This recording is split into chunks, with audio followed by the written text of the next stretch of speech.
Good afternoon, everyone. Welcome to another TUC webinar. We'll be getting going in a couple of minutes. I just want to give some time to let the Zoom room fill up because there's a lot of you registered for today. So we want to give everyone the opportunity to join us. Do say hello in the chat panel if you would like to.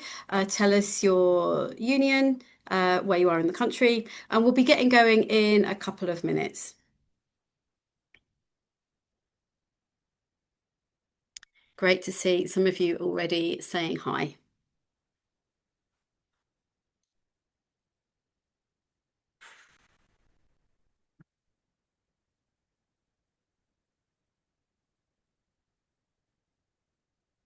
Okay, hi everyone who's just joined us. There's loads of you now. You're all very welcome. We're going to be getting going in a minute or so. I just want to let the Zoom room fill up because we had a lot of registrations for today, and I want everyone to be able to hear all the things that Matt and Janet have got to say on the subject when we get going.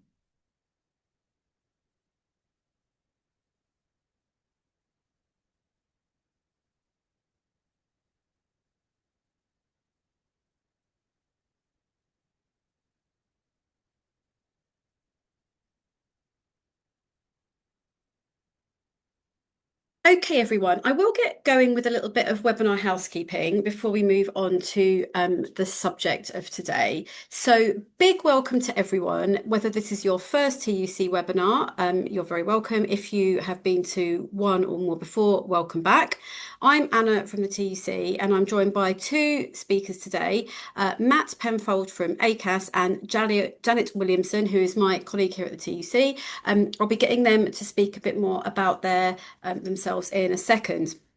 But we do have live captions on today's webinar. You can open them by clicking the closed captions button, which is at the bottom of the screen, and that will let you follow along with the captions. We are, of course, recording today, as we usually do. Don't worry if you miss something or you've got to leave. We will make sure we share that recording with you, either later today or first thing tomorrow. We will also share any helpful web links or resources that we think would be helpful to you on this subject. So loads of you are already using the chat. That's fantastic. We like to see where you're from, what's going on in your workplace. So do use the chat for that. And we have saved some time as well for a Q&A with Matt and Janet. Again, there is a Q&A button at the bottom of the screen. So do post a question there if you want to. We might not be able to answer them all, but don't worry, if we don't, we'll make sure that we cover the question in a future resource that we might send out to you. Right, so today is a new issue for me. It's a new issue for probably almost everyone, apart from our speakers. We're going to be talking about new trade union access rights to workplaces, which is an element of the Employment Rights Act 2025. Now, you've heard me talk about the Employment Rights Act before. It became law in December of last year, and the various elements of this new legislation will be rolled out throughout this year and into 2027. So this is one in a series of webinars that we're doing about the Employment Rights Act. And this is a big new area, access rights. This is the first session we're doing on access rights. It may well be that we do more. We'll also be providing you with other resources about access rights and other elements of the Employment Rights Act. So please don't think this is like your one and only opportunity. So before we get going on the detail, I've got a question for you in the audience. So we've got a little poll that's going to pop up on the screen in a second. Before you got the promotional email about this webinar, how many of you had heard of these new rights that were part of the Employment Rights Act? So hopefully some votes are coming in now. Yes, they are. So a huge majority are saying yes. However, we also wondered whether you might have heard of them, but you don't know a lot about the detail. Is that the case? There's not another poll for that. Feel free to post in the chat if you, yes, so people had heard of them, but they really want to know more. That is what we suspected. But yeah, really interesting. I'll leave the poll up for another few seconds just to let people vote if they haven't had the chance to. But that's great. Interesting. Someone's saying, I understand the details, sounds bureaucratic. Well, that's what Matt and Janet are here to tell us about the detail and to maybe clear up some of those ideas, whether it's true or not. Okay, let's just take the poll off for now. Right, so we're going to hear from Matt Penfold now about these new, sorry, scrap that. I'm not following my schedule. Before we go on to Matt's telling us about the detail, I'm going to ask Janet, my colleague here at the TUC, a couple of questions so she can give us the TUC perspective on these new rights. As I said, they're part of the Employment Rights Act. Now, Janet, can you tell us about why we think these are important and why this is such an important thing for people in the audience, for reps and officers? Yeah, thanks, Anna. So, in a nutshell, I suppose there was a time when the presence of unions in workplaces right across both, the public sector and the private sector meant that most workers learnt about trade unions and sort of experienced their influence on their working life, simply through going to work. Um, but while, union membership and collective bargaining coverage is still quite high in the public sector, it's just no longer the case in the private sector. So trade union rights of access are a kind of essential part of reversing that. We carried out, we commissioned YouGov to carry out some polling for us on sort of understanding and awareness of unions. And that found that 1 in 5 workers either haven't heard of unions or don't know what they do. And that rises to 1 in 3 of young workers. So there's quite a strong kind of um, a big pool of people out there who don't know a lot about unions and would benefit from hearing from unions. Nearly 3 in 5 workers say they've never been asked to join a union, and 3 in 10 are not confident that they know how to join one. So I think trade union access rights provide a really key opportunity to change that. And over time, they can create a sort of sea change so that workers throughout the whole economy know about unions and have the protection of a union at work and experience, the benefits of collective bargaining. Thanks, Janet. I think that you've shown there really how important this is going to be for every worker and every union as well. And from obviously, unions is so much of what they do is about organising and recruiting new members to the workplace. So, how do you think what changes do you think we might see in organising once these new rights come into play? Because at the moment, unions don't have any kind of automatic right to speak to workers, at their workplace or, at a virtual meeting facilitated by the employer. So, where employers are hostile to unions, unions have no choice other than to try to speak to workers outside the workplace, and that can be very difficult.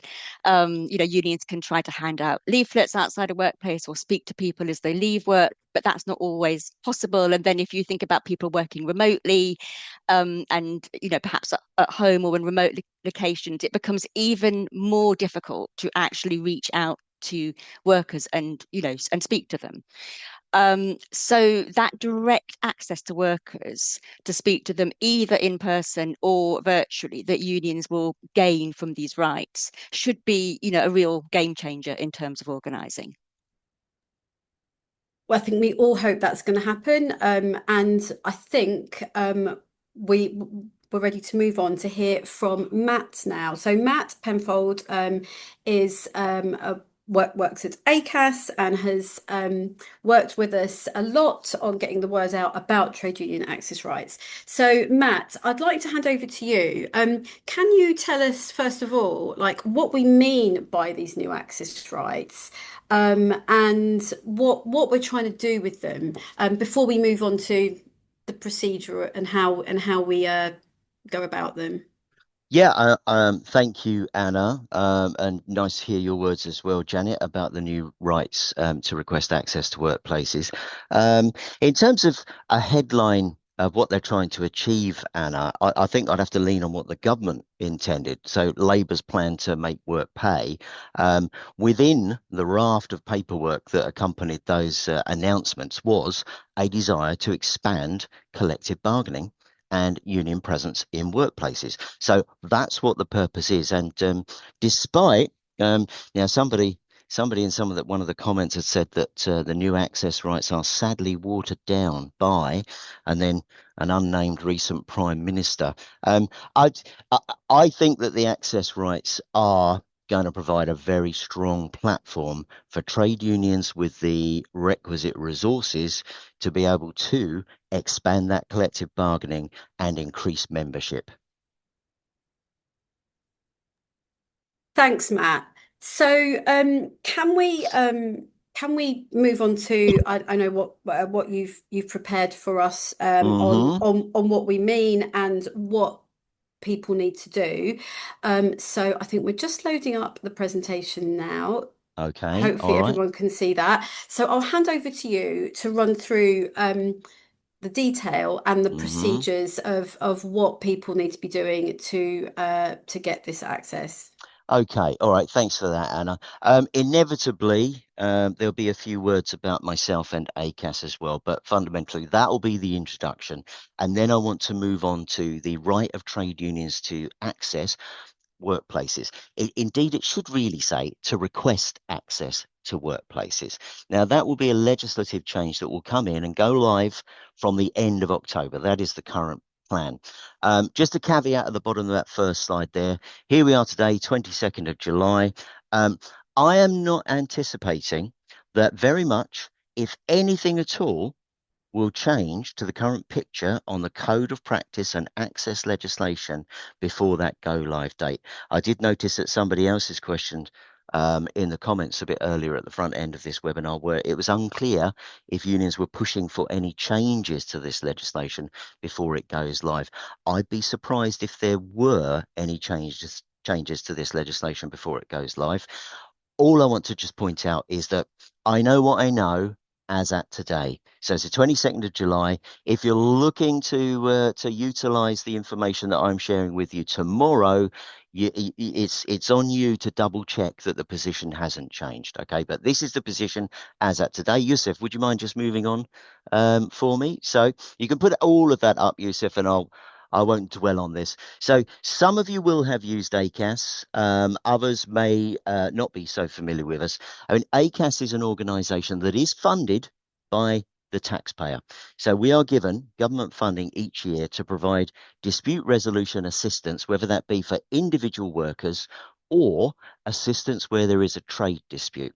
Now, it's that second umbrella that I work under. So my responsibility is to manage our collective conciliation team in the South. And those members of staff will assist unions and employers by facilitating negotiations if there is, for example, a pay dispute or a dispute over terms and conditions amendments. Um, those unions and employers that do use ACAS collective conciliation, there's a very high success rate. Because it's voluntary, for a start, both sides have approached us voluntarily and intend to reach an agreement. So the success rate isn't because of me and the team, it's because of willing participants. The other thing I would say about collective conciliation is it's uncharged. So neither the employer nor the union end up seeing an invoice for this. Okay, next slide, please. So the Employment Rights Act of 25, many amendments to existing legislation and introductions of new rights came in with the Employment Rights Act. The overall aim was to reset and modernise UK industrial relations. And as I said, within that overall ambition, there was an explicit statement that the expansion of collective bargaining and unions' ability to engage with workers was part and parcel of the Employment Rights Act. Most of the provisions in there do apply England, Scotland and Wales, certainly those that we're talking about today. In Northern Ireland, progress on something called the Good Jobs Bill is currently stalled. Next slide, please. So here we are, the nub of it. The right to request access to workplaces, yeah, a brand new right for trade unions. We have not seen this right in the United Kingdom before. Now, many of you that have joined the webinar, and I thank you for giving up the time to do that, many of you will be supporting members in workplaces where there is no existing recognition of your trade union and where the door has potentially been locked to you, even if you have knocked enthusiastically on the door. You'll be supporting those workers where you can't actually access the workplace. Now, the Employment Rights Act, because of the access to workplaces provisions, changes that picture as of the end of October. Now, I pick up on the slide that you're seeing there, my first bullet point. In bold, you will see a mirror, a replication of the wording that's used in the Employment Rights Act with regard to the access provision. So there will be a right now, as at the end of October, for independent trade unions. Now, that's a very specific phrase. What that means is any trade union that has a certificate of independence from the certification officer in London. Now, that's all the big player unions will have a certificate of independence. So only independent trade unions will actually be able to benefit from this right. A non-independent trade union might as well not see this legislation. So there's a right for independent trade unions to make requests to employers to reach an access agreement. Now, that's an access to workers in a workplace for the purposes of, and in bold there, meeting and or representing and or recruiting and or organising workers and or to facilitate collective bargaining activity. So there is an explicit purpose in the legislation that access would be used for. And out of interest, what I'll add is when you make your request for access to an employer, you have to stipulate what the purpose will be for. So you may pick one of those 5 key terms, or you may lay them all out and say, oh, I'm looking for access because I want to meet, represent, recruit and organise the workers, and it will help us facilitate some collective bargaining. So the only thing you can't be using an access request for is to say to the employer, I'd like to come in and organise some industrial action. So that is explicitly precluded by the wording in the Employment Rights Act. Yeah. Those of you that might have familiarity with the statutory recognition procedures, so that's where a union can't get recognised by an employer through voluntary dialogue. It does have a legislative route available to it. It can make an application to an organisation called the Central Arbitration Committee. And the Central Arbitration Committee, if it can see that your union has at least 10% membership, it can lead to a ballot in which all workers in a bargaining unit are asked whether or not they want your union recognised. That legislative procedure, statutory recognition, is again only open to independent trade unions, not those without a certificate of independence. And there is an exemption in there that says no union can use that legal path to recognition in respect of an employer that employs fewer than 21 workers. Now, that exemption on numbers of workers is carried over into the access provisions as well. So if an employer employs 20 workers, you could still make a voluntary request to access the workplace to recruit members or to facilitate collective bargaining. What you couldn't do is if the employer says, no, you can't have the access, you couldn't use this legislative route. So it's for 21 workers. It's for those employers that employ 21 workers or more. Now, I think it's always important to point out that whenever the 21 worker exemption is mentioned, it is talking about the overall number of workers employed by an employer taken in consideration with any associated employer. So if you've got businesses that are operating under one umbrella, that can help you to prove that the employer you've approached for access does employ 21 workers when taken in conjunction with that other linked company. Yeah. So it's never about how many people are in a bargaining unit or how many people do you want to access. All the 21 workers rule applies to is we're only targeting employers of a certain size upwards. Yeah, that's where the legislation would hit home. 21 workers employed. Okay. If you want to make an application for recognition or a request for access in respect of 3 workers, that's fine because that employer meets the legislative requirement of having 21 or more workers. So the union, from the 30th of October, the picture will be that a union will present an access request to an employer. Yeah. So I can see someone's flagged up a question there about agency workers working there. Agency workers, if not employed by the employer, would not count towards that 21 worker provision. So just answer that off the bat. And also, Matt, I was going Mm-hmm. to, on the same note, ask Mm-hmm. you, is it any type of contract covered under 21 employees, Mm-hmm. both Yeah. part-time or full-time? Yes, Is yes, both are part-time, counted? full-time, fixed term, permanent. Yeah, if they are employed. So there's a contract of employment. I don't think the legislation will actually use the term workers. Yeah, but yes, any type of or length of contract will be fine. They will be workers. So Great unions will stuff. be Thank you. expected. Yeah, Before go you on. carry on, I just wanted to bring Janet in because Hmm. she wanted to add I something see on the this hand as now. well. Yep. Yeah. Thank you. I wanted to add one kind of footnote on the exclusion of employers with less than 21 workers. The government has said they will bring in an exemption to that exclusion for basically for social care and school support staff. So the way they've Hmm. put it is kind of statutorily supported national bargaining frameworks, workers covered by those. And those are the 2 sectors that they've highlighted. So it's not Hmm. it, as Matt says, in October when the access rights come in, they won't yet be excluded. But I think next year the government plans to bring in more legislation that will make it clear that those sectors, in those sectors, the 21 threshold doesn't apply. So Hmm. just I did see reference to that, Janet, but I couldn't tell because it said there would be an exemption to the 21 worker. I couldn't tell if that was going to be a positive or a negative. So I'm remaining, I've yet to learn on that one.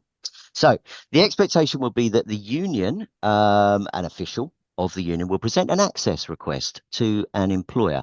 Now, the format of that access request, you would be able to find the template for it in the current still be termed a draft code of practice. There is a current code of practice for the right of trade unions to access workplaces. Now, that was published on the 6th of July when the government publicised its response to a previous consultation on a previous draft. Yeah.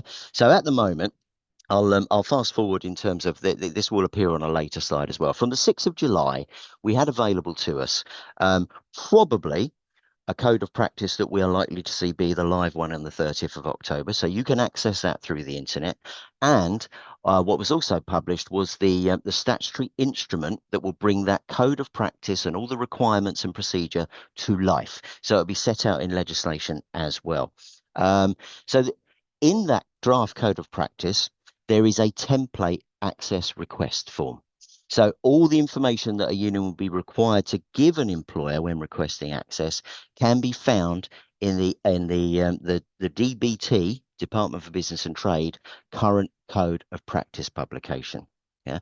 Also, what you'd find templates for in that code of practice is a template for how the employer should respond to the union's access requests. There is also a template for employers and unions to signal that they have reached an access agreement. And finally, there is a template that allows an employer and a union, if they wish to change their access agreement, to complete a template to be sent into the CAC. More about that in a moment. So the union presents an access request and it will be required to say what what the purposes are that it would be seeking access for, which workers it will be seeking access to, the frequency and the location of that access. So there will be that requirement on the union, and the access request will land on the employer's desk on a particular day. Now, what the Code of Practice currently encourages is that if a union were to phone up an employer and say, who should I send this to? The employer should act cooperatively. Yeah. But if the union cannot get details of a particular person to send that access request to, then the union under the Code of Practice is permitted to use the publicly available contact address that that company publishes on a website or whatever other media it may use. So once the employer's received an access request, irrespective of whether it's got to the right person straight away, a clock starts ticking. The employer has 15 working days to give a response to the trade union. So if the employer does not respond to a trade union by the end of that 15 working days, then the trade union is free at that point. If there's 21 workers employed and the trade union has a certificate of independence and has sent this initial request form, has had no reply from the employer, the trade union is free to make an access application to the Central Arbitration Committee. Yeah. So the Central Arbitration Committee, which, as I said earlier, also decides questions of statutory trade union recognition, has got this new jurisdiction on its table as well. So it will be the deciding body, the tribunal body, in large part, for access requests, where those access requests cannot be agreed voluntarily. So 15 working days in which to give a response, and I would hope that most employers will respond to trade unions formally, and that response is likely to be that either they will accept the request for access and how it's laid out in full, or there are parts of the access request that they would like to negotiate, yeah, because they don't think they could live with those parts, but there are other parts that they can accept. Okay, so that would tell us that we're entering into a period of negotiation between a union and employer as to what the ultimate access arrangement might look like. So there's 15 working days to receive a response, and as soon as that response is received by a trade union, then there's a further 25 working day period in which both parties can negotiate what the access will look like. So to agree the access term. And let's look at the bright side of this equation. An access arrangement is agreed. What happens then is that the CAC are on your radar. If you've got an access agreement reached with an employer, you should be lodging that with the Central Arbitration Committee. They will publicise how you get it to them. I should imagine it will be an email address. But access agreements, when reached, should be lodged with the Central Arbitration Committee. And it will keep a record of what access has been agreed. Now, I did mention earlier that that Code of Practice has templates in, and one of those templates will also give employers and unions the opportunity to say that they are wanting to change their access agreement in some respect. So amendments to access agreements would also be notified to the CAC. So why is the CAC keeping copies of these? Well, it is essentially so that it can know that because the access agreement is reached, let's say, under the shadow of legislation, because the union has sent a formal request to the employer, alerting to the employer to the existence of the Employment Rights Act and these specific regulations, that would be called a statutory access agreement, even though you've reached it through negotiation. Yeah, it is governed by legislation. So if either party were at some point to breach the access agreement, and we'll go on and talk about what that might look like a bit later, a complaint can be made to the Central Arbitration Committee that you recall that access agreement we lodged with you, that we'd reached with this employer. Well, it's now been breached, and we're asking the CAC to make a finding about our complaint of that breach. Now, negotiations may sometimes drift over these time limits. Okay, that is not going to be fatal. Employers and unions can agree to extend either of those 15 or 25 working day periods. But it's very important for me to point you towards the last line of this slide. There's going to be an absolute time limit at the Central Arbitration Committee of 55 working days from your perspective as a trade union, from the point at which you make a request to the employer, 56 days later, the CAC would effectively say, we can't entertain any application from you now for us to decide access because you've gone over the time limit. Yeah. So do keep an eye on the point at which you make an initial request to the end of the 55th working day. That's the point at which, in order to utilise the CAC, you'd have to end up making a fresh access request to the employer. Yeah. So there is a legislative clock that runs out at 55 working days from your perspective. The CAC do have the flexibility to add another 15 days onto that if they want to.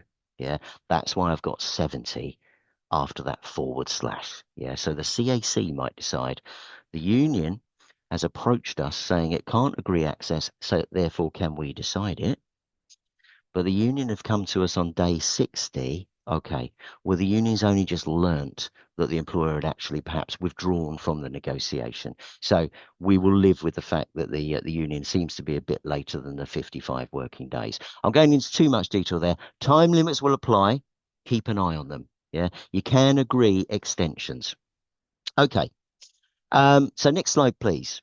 Thank you. Matt, I'll just interrupt you there for one Please, Anna. second because I'm noticing we're getting a lot of questions in the chat panel, as well Yeah. as the Q&A. Yeah. What I just want to say to the audience, I know straight away we're not going to have time to answer all of them live. However, that doesn't mean we don't look at all of the questions that you post. We will absolutely take those into consideration when we're planning future resources on this subject.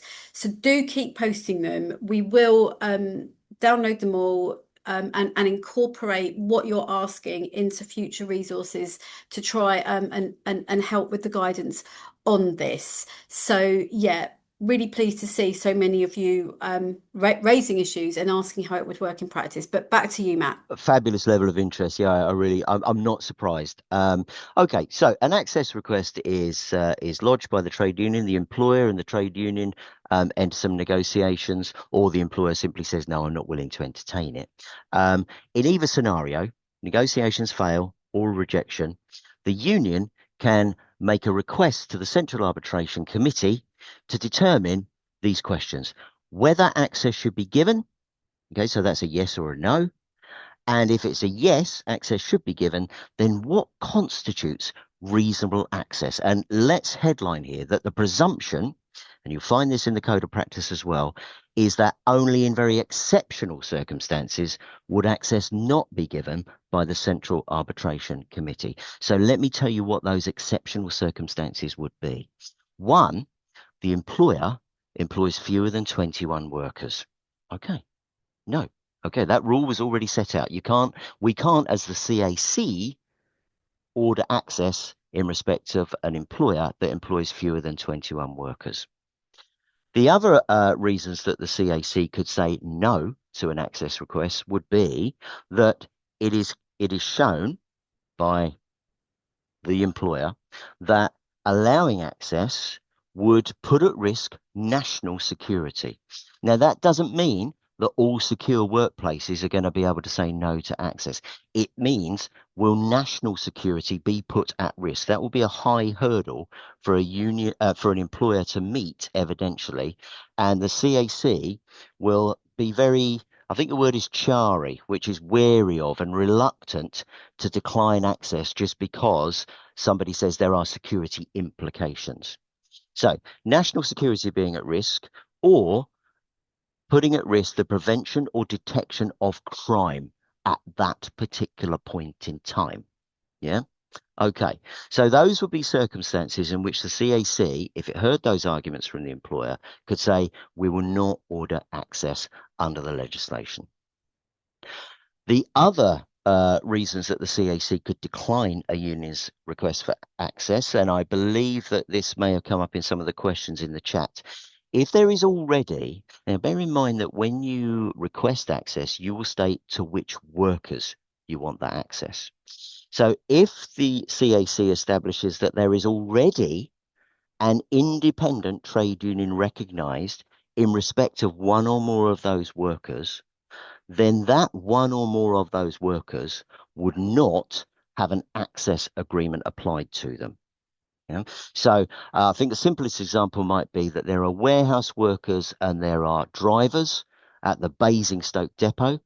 Um, the warehouse workers are recognised by Union A is recognised for collective bargaining for the warehouse workers. It's not recognised for collective bargaining for the transport workers. So when Union B lodges an access request to warehouse and drivers at the Basingstoke depot, the CAC would reject the warehouse aspect, but could still take forward the request for access to the drivers, if I got that the right way round from my memory. Yeah? Okay. So any worker that is already covered by recognition with another independent trade union, there can be no access to that worker. But anyone falling outside of that recognition arrangement, they would be fair game. Yeah. If there is already in place a statutory access agreement with another independent trade union, that is the other reason for the CAC to say, no, we can't give you access to those workers, because either the CAC has already given a decision to say that Union A has access to those workers and you are Union B trying to tap into the same group. We can't allow that, so we will reject your request. Or employer A and the employer and Union A reached what we would view as a voluntary access agreement following that union having lodged a request, and they put that forward to be kept on file at the CAC. That's also referred to as a statutory access agreement. So the existence of a statutory access agreement would block a further request from a different union. On that point, I'd just like to highlight for those that maybe haven't spotted it, and I hadn't until a couple of months ago, the right to request access is not limited to independent unions who don't already have recognition. Unions that are independent who have recognition in respect of a group of workers can still use this piece of legislation. There is no bar to you using this legislation to potentially increasing or improving the access that you get to a recognised group of workers. Okay, so presumption is always only that in exceptional circumstances would access not be given by the Central Arbitration Committee. Okay, but there are those few circumstances: crime, national security, the existence of statutory arrangements already being there.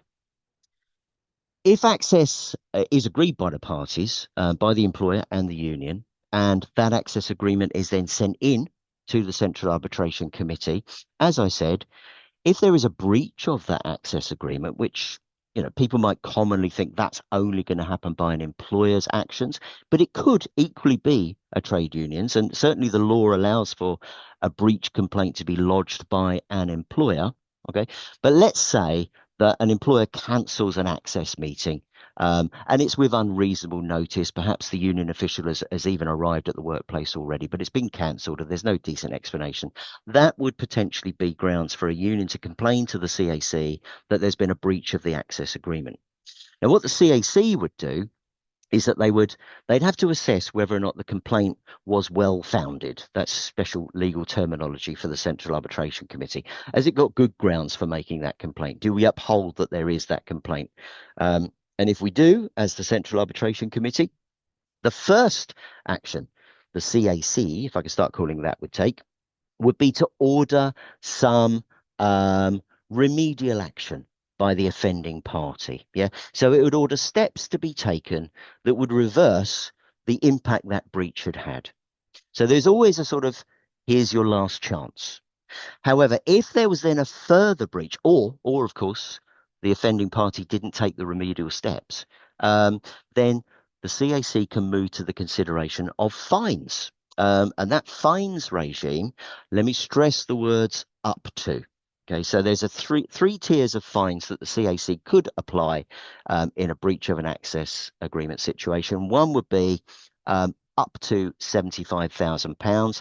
Of course, the CAC would take into account the size of the business, its resources. It would take into account the gravity of the breach. how many workers were impacted.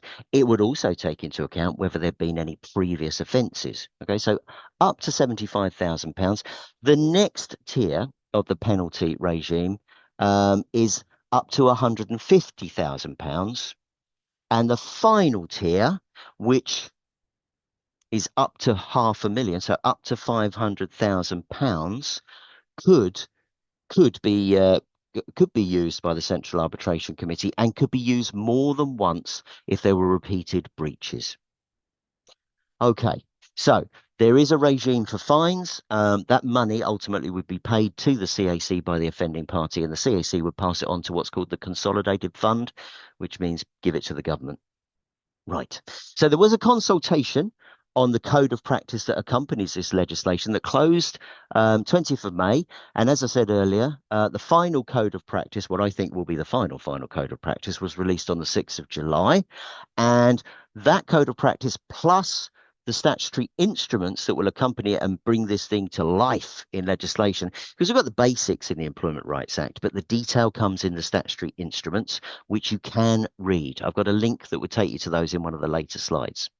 I've already said that there are templates in that code of practice that I would advise you to have a look at them. Okay, I don't know how much work is going on at individual unions to gear up for the new right of access. I can see that it's going to be resource intensive, and maybe I would suspect that initially the targets, if I use that word in a non-threatening way, the targets of your efforts are likely to be where you have had a significant level of membership but haven't been able to access that particular workplace to start the journey of engagement with the employer and potentially tiptoeing towards collective bargaining arrangements.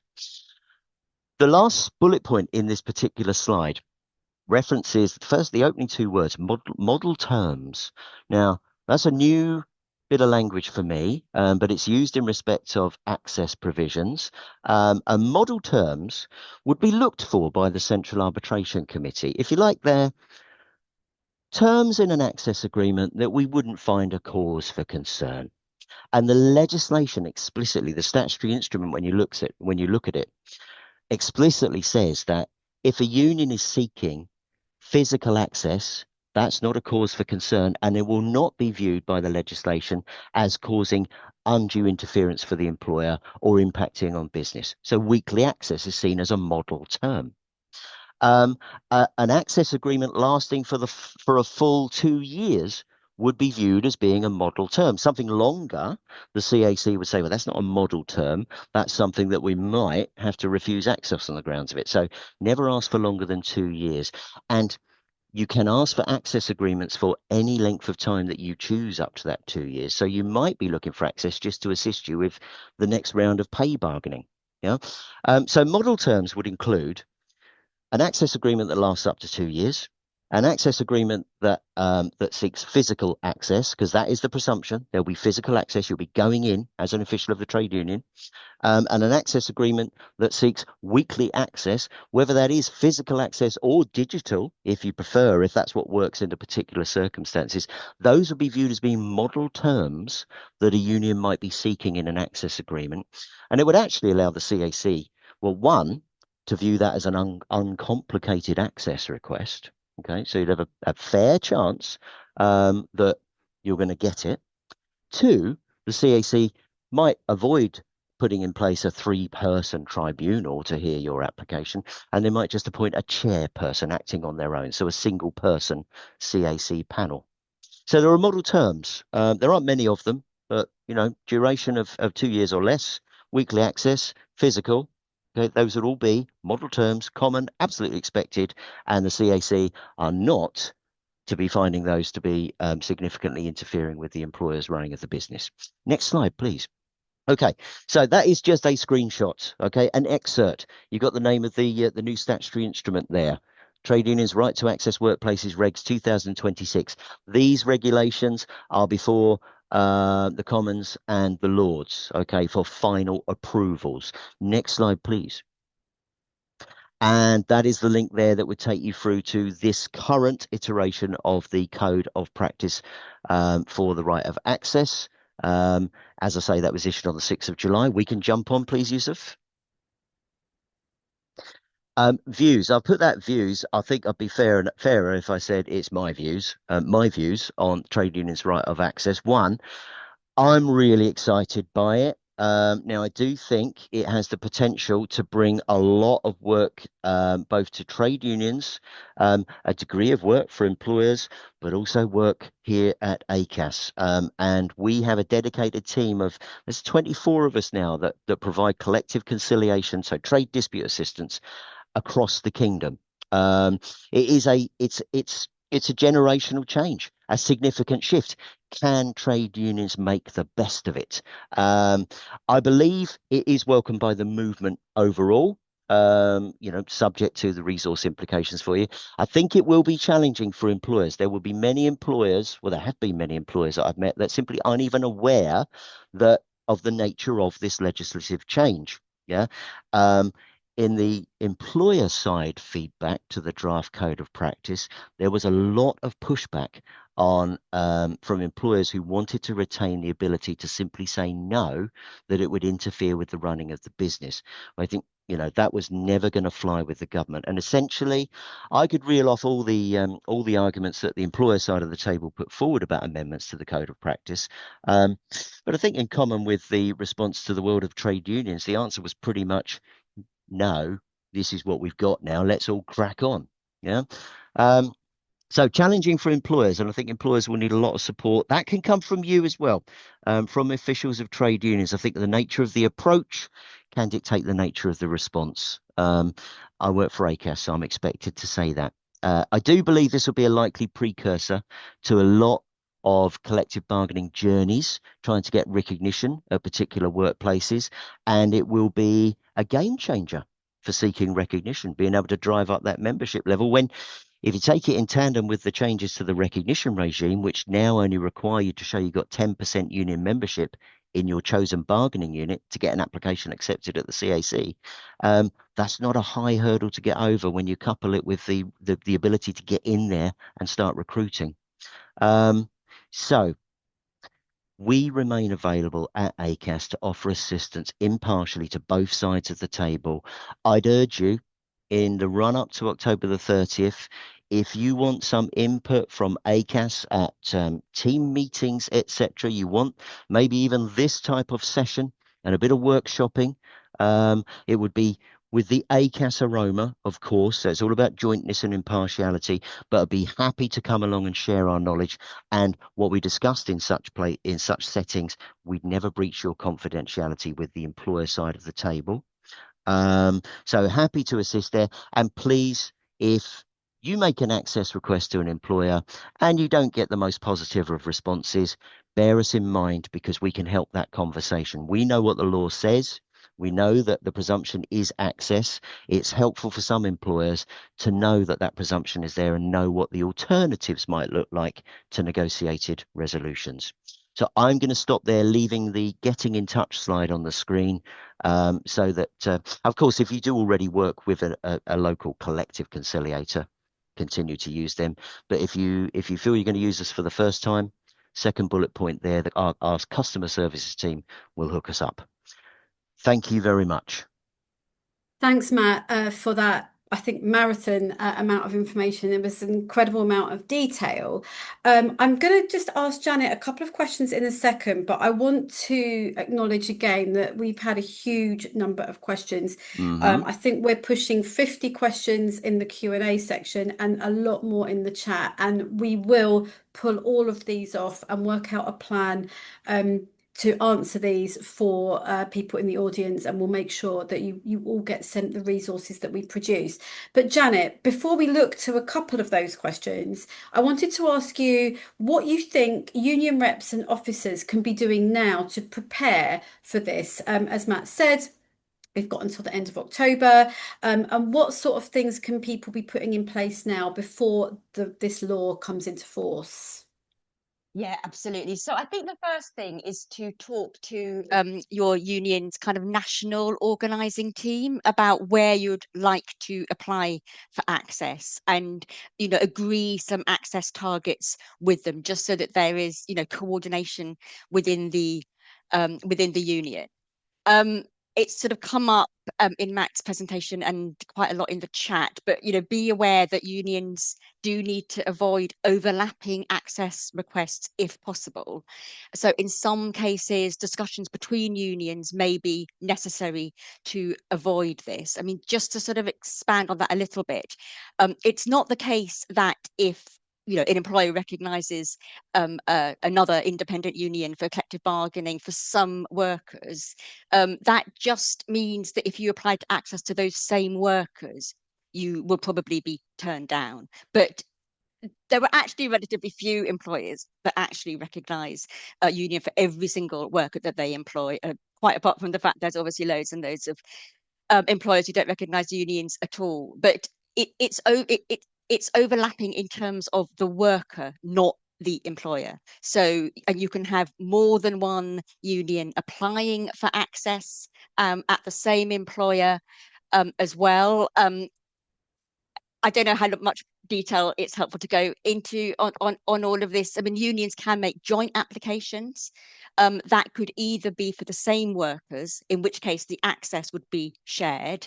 It could also be for different workers, like say at different workplaces.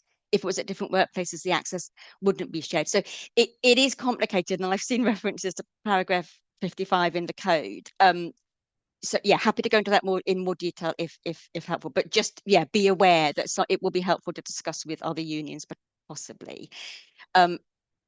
Just final point on that is that it is in the code that an employer and the CAC, if they do get overlapping access requests, or there's an access request and the union's already recognised, their first step should be to go back to all the unions concerned and raise the overlaps. So rather than just the applications all full, we really pushed for this.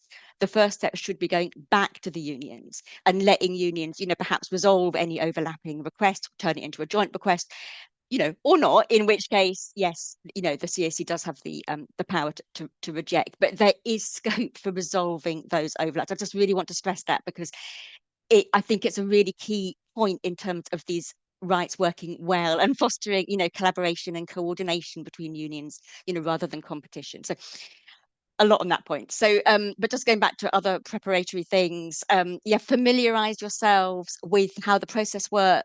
Look at the code of practice. I can see people have already done that from the chat. Look at the application template, which is in the code of practice. Think about how to fill it in, discuss with others, and part of that will be considering what kind of access would work best to employers where you'd like to gain access. You don't have to give lots of detail on that, but it's probably, if you have got views on whether you want to have like big meetings, drop-in sessions, some virtual meetings, a mixture, it's just worth thinking it through as much as possible and putting some detail into the application. The employer might not agree with all of it, then there's a chance to kind of hopefully negotiate something which is acceptable to both sides. Thanks so much, Janet. Matt, did you want to add something there before we ask a couple I of was just going questions? to say that Janet, there was a great spot there that in the code of practice it does set out that the CAC will hear from anyone, any interested party, any party with a legitimate interest. That means that if there are overlapping applications, it would be able to contact both trade unions, and that it actually says it would do that. It can give the trade unions a chance to clear up any overlaps before rejecting anything. Yeah. Or give those unions a chance to make a joint request for the access, of course. Yeah. The only other thing I was going to mention, it's just they're coming to my mind. I was very excited about the fact that it's the first time I've ever seen that it's a piece of legislation that would allow the CAC to fine a third party. If the third party was apparently blocking access, and so the first party employer was able to say, well, look, I'd love to give you access, but these workers don't work on our premises, they're at that showroom. Well, the CAC can fine the showroom, they can fine a third party, and other occasions on which CAC would say no access would be where it's private dwellings, but where there's a hybrid of workplace and residential, that will not preclude the CAC granting access. That was it, Anna. I'll stop there. That was great. Thank you, Matt. I'm going to pick a couple of questions that are quite general rather than some of the specific ones, and we'll save those for a written resource. So, can we talk a bit more, both Matt and Janet, about what effective digital access might look like? A lot of the time when you've been both been speaking, I think Mm, certainly in my head and maybe in the audience as well, we're imagining physical access going into a workplace. But what might digital access look like, especially someone who might not have a physical workplace if they work from home all the mm-hmm, time, mm-hmm, or someone who is a home care worker? I know that there's obviously slightly different elements here, but mm. uh, Matt, do you want to go first, and then I'll come to you, Janet? Yeah, there's probably a number of different angles to be looking at that from. And the first one, the really easy answer is, what would effective digital access look like? Well, one is probably going to use one of the platforms that we're all familiar with, the Zooms and the Team, etc. But there is a starting point in the legislation, or in the code of practice at least, that says that the employer's typical methods of engaging with its workforce ought to be the starting point of the discussion, and the employer ought to be willing to replicate those if the union wishes to communicate with the workers. So that would include, how would you normally communicate with workers, and can you set us a Teams meeting up? Now, the CAC will never open up employer digital platforms for a union to access unilaterally. Okay, it would never be ordering that, but the union is free to engage with the employer and ask whether or not the typical means of communicating with the workforce that the employer uses can be extended to the union. Um, so I think other angles to look at here would be privacy. Okay, so there will be a presumption that access meetings will remain private, should not be recorded. A presumption that if there are, for example, CCTVs in workplaces, that it may be more for physical, but an agreement will be reached to potentially turn those off, and no recording made live or not monitored, whatever. So the same privacy um, aspects should be respected with any digital access to workers. So an employer shouldn't be interfering in those, or recording, or monitoring in any way, or going and asking individuals what was discussed in the meeting. Okay, those could constitute, of course, breaches of an access agreement. Thanks, Matt. Janet, did you want to add anything to that about digital access? Yeah, just sort of briefly. I mean, I think it's up to the union to decide what kind of digital access it wants, and it could be a whole mixture. I mean, Matt's mentioned most of the key ones. So a big one might be virtual meetings, and then, as Matt says, the union can request to use the same kind of usual means of communication that the employer has. So if the employer is used to having Teams meetings or Zoom or whatever, but if the employer doesn't actually generally have meetings in those kind of formats, they could use Google Meet. The union could ask to circulate its own link for a meeting. Um, to staff. So there's meetings, there's email communication, sending briefings or whatever other kind of information by email, or other, other kind of formats if used. And the other thing that may be requested is kind of intranet, having a section on the intranet for the union, or putting posts up, blogs or things like that. One thing to stress is that the unions can apply for physical and digital access. It's not either or. I know Matt said this, but it's just kind of important to emphasize, because I think a lot of unions will apply for both and wish to use both to kind of reinforce the other. Thanks, Janet. Matt? I was only going to add that this legislation, code of practice, the regulations, they do anticipate employer union cooperation, yeah, collaborative working. So, for example, if you were going to hold a digital meeting, the employer is expected to take reasonable steps to help publicize that with the relevant workers. Yeah. So, and also when it publicizes it, not to bury it in other communications. Okay. So there's a very much a good faith expectation throughout this. Which is why it's important to get access agreements lodged with the CAC, so that if there is any suspicion of breaches, or lack of good faith, then the CAC can be asked to make a decision on that.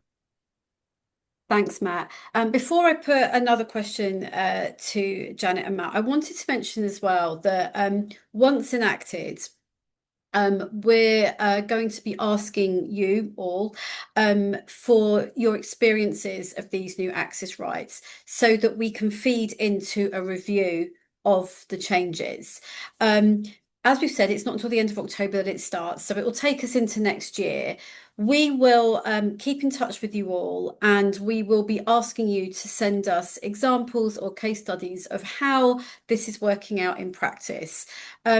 We anticipate, like Matt and Janet has said, that some employers might try to push back or put some barriers in place, and we want to know about those. So, watch this space. We'll definitely be in touch about this in the future. So do kind of keep a record or keep some notes and be prepared to talk to us about them. So and another question that sort of links on from what I just said about employers perhaps putting barriers in the way. We've had quite a few questions about this, but one example might be what are there any obligations on employers to provide staff time to meet with unions? So what if they put scheduling issues in the way to stop this happening, or at least as a hurdle? Who wants to go I'd first? like to jump in on that one. Oh, Yeah. yeah. So employers are expected to not make changes that nullify access arrangements. They are to enable these provisions to be made live in a workplace. They are expected to, I think the words in the code of practice will be should. They should allow workers to attend access meetings during normal working hours, and they should ensure that workers receive their normal pay for any absence from the workplace to attend an access meeting. Now, those are the shoulds. What the penalty will be if should is not honoured, I cannot comment on.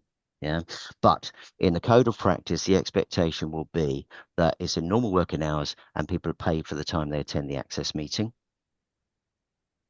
Thanks, Matt. Janet, did you want to add something about this, about time or other hurdles that we perhaps have thought about that might come? I think there is, worry in the union movement that some employers, and I saw again reference to Amazon in the chat, may just refuse access, point blank, or just put umpteen sort of hurdles in place, and that day doesn't work, cancellations, this and that and the other. So at the end of the day, access isn't taking place. In that I think would be a clear breach of the requirement, and then we would be into the enforcement regime, and unions applying to the CSC and citing a breach, and the CSC would sort of would make a decision on whether that was well founded. I mean, one thing that is important is that breaches can add up and sort of accumulate. I think Matt went through the penalties in the presentation. So kind of first breach, 75,000 up to £75,000 fine. Second breach up to £150,000 fine. And then one change that was made between the draft code and the final code, and this was the result of quite hard union lobbying, was a third level of fine up to £500,000 for a sort of third and egregious breach. And my understanding of what is meant by an egregious breach is an employer blocking access, and that level of fine can be repeated for repeat breaches. So the hope, the aim is that this will act as a deterrent to employers, using the kind of Amazon approach, if I can put it that way, and just blocking and refusing access. But it would require going through the enforcement kind of system to get the breaches adding up and the fines adding up as well. But hopefully the aim is that they don't have to do that. It's a deterrent and it works. Thanks, Janet. I think what we're going to do, I mean, I'm not speaking unilaterally here. We will return to this subject as a webinar later in the year, in the autumn, because there's a huge number of issues that I think we still need to discuss and we still need to answer your questions on. We've had a massive number of questions just about the 21 element and 21 people and how that is applied, but also questions about almost every other aspect of the new law. So we'll definitely work to flesh that out. I appreciate that we have gone a little bit over and that many of you do need to go. So we'll wrap up. We'll wrap up now. Do look out for the link to the recording and any other resources that we will share with you, and we'll make sure that all the links that we've shared in the chat come out to you as well. Thank you so much today for giving us so much detail, Matt. It was really, really helpful A and real so pleasure. well explained. Thank Thank you. you. Thank you, Janet, for giving us a TUC overview and answering some of the tricky questions off the cuff. That's sometimes quite difficult, so really appreciate that from you and from Matt as well. And thank you to the audience. Hundreds and hundreds of you joined us today, and we're really grateful. This is probably our last TUC webinar before we take a little summer break. I will hopefully see you all again in September, which isn't that long off. It's only just over a month. So see you all again soon for much more about the Employment Rights Act, access rights, and indeed any other workplace issue that we think we need to discuss. So have a great summer and see you soon. Bye-bye for now. Bye-bye.